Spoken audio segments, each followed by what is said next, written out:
राधे कृष्ण दोस्तों।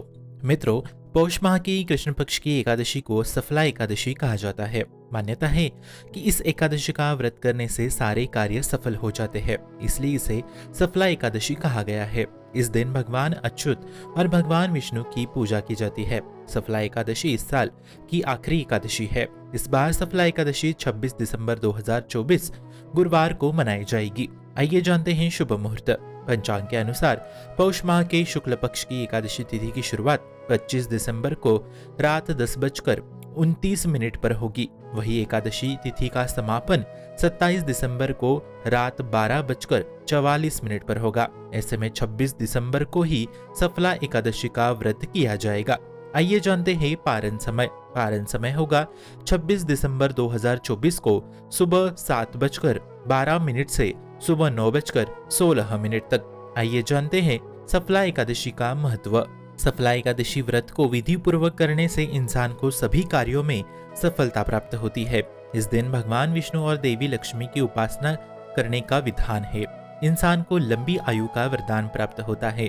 आय और सुख समृद्धि में वृद्धि होती है। सच्चे मन से पूजा करने से मनोकामनाएं जल्द पूरी होती है। जीवन के दुख और संकट दूर होते हैं। पितरों को मोक्ष की प्राप्ति होती है। दान करने से आर्थिक तंगी से छुटकारा भी प्राप्त होता है। आइए जानते हैं पूजा विधि। सफला एकादशी के दिन पूजा करने के लिए एक चौकी ले। चौकी पर भगवान विष्णु की मूर्ति या फोटो को स्थापित करें। भगवान विष्णु को पीले फूल, फल, धूप, दीप और चंदन अर्पित करें। दूध, दही, घी, शहद और चीनी से तैयार पंचामृत का भोग लगाए। पंचामृत में तुलसी अर्पण करें। अब विष्णु जी के मंत्रों का जप करें। एकादशी व्रत कथा का पाठ करें। अंत में भगवान विष्णु की आरती करके पूजा में हुई भूल की क्षमा मांगे और अगले दिन पारण करें। आइए जानते हैं सफला एकादशी की व्रत कथा। मित्रों, प्राचीन काल में चंपावती नगर में राजा महिष्मत राज्य करते थे। राजा के 4 पुत्र थे। उनमें लुम्पक बड़ा दुष्ट और पापी था। वह पिता के धन को कुकर्मों में नष्ट करता रहता था।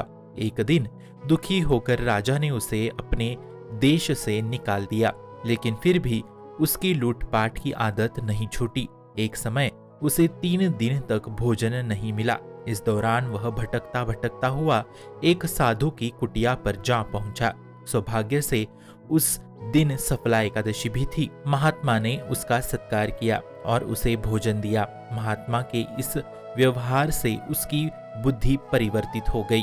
वह साधु के चरणों में गिर पड़ा। साधु ने उसे अपना शिष्य बना लिया और धीरे धीरे लुम्पक का चरित्र निर्मल हो गया। वह महात्मा की आज्ञा से एकादशी का व्रत रखने लगा। जब वह बिल्कुल बदल गया तो महात्मा ने उसके सामने अपना असली रूप प्रकट किया। महात्मा के वेश में स्वयं उसके पिता सामने खड़े थे। इसके बाद लुम्पक ने राजकाज संभालकर आदर्श प्रस्तुत किया और वह आजीवन सफला एकादशी का व्रत रखने लगा। मित्रों, आप सभी को सफला एकादशी की हार्दिक हार्दिक हार्दिक शुभकामनाएं। राधे राधे। शुभम भवतु कल्याणमोस्तु।